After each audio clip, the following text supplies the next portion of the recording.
Good morning friends, आपण मानकु स्वागत करछि मो चैनल एओके वर्ल्ड को। आई होप आपण माने बहुत भल थिबे।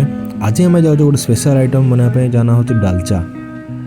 लास्ट को पर्यंत देखंतु, वीडियो रो मजा नियंतु।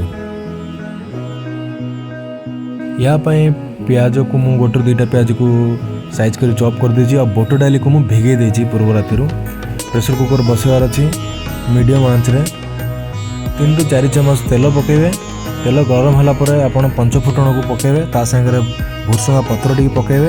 तार फ्लेवरटा अलगा टेस्ट दबो डालचा को।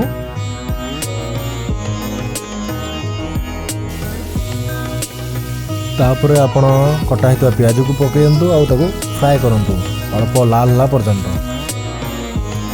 तापरे आपण अदा रसुण मसला पकेबे। एतरे अल्प मसला दरकार आ पई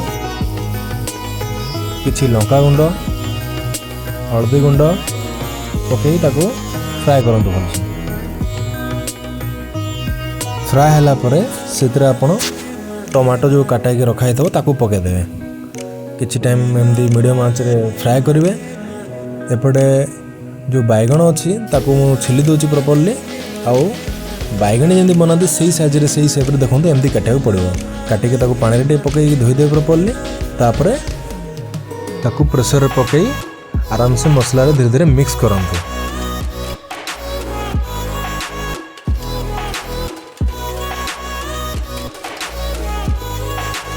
किछि टाइम मिक्स कला परे आमे जो बोट डाली भिगे के रखिथिले ताको छाणी की पकई दंतु। आ ताको मध्य धीरे धीरे मिक्स करंतु। मन रखिबे फ्लेम टी मीडियम रे रखिथिबे ए टाइम रे।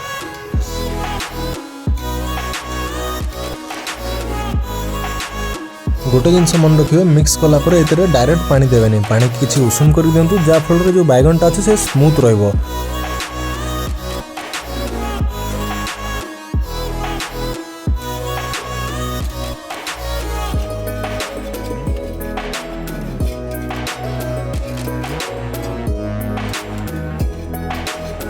धीरे धीरे मिक्स कला पर तापरे प्रेशर कुकर बंद कर दियंतु। आउ 3टी सीटी पर्यंत अपेक्षा करंतु।